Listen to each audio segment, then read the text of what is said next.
I got these table and chairs from Offerup for $20. First, what you're going to do is take off the cushions to the chairs by unscrewing them. It's easier if you put it on another chair so you don't have to bend over.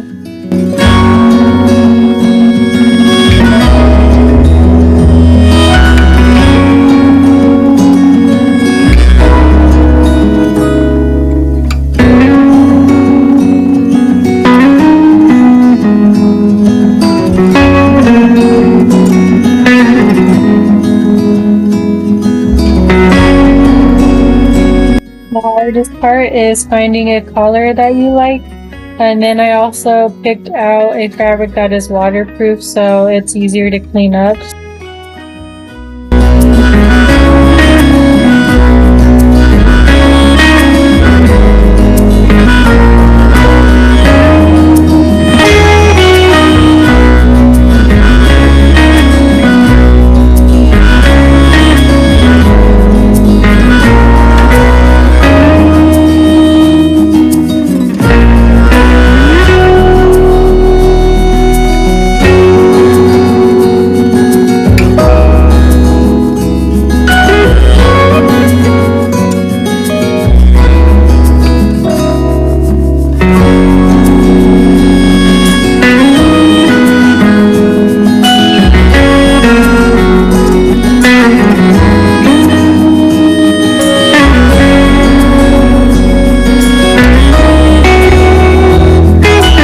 Wrap it up similar to a present. Also, make sure that your fabric is tight so it doesn't look weird once you flip it over.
It was so hot in that room, but thank you for watching and please subscribe.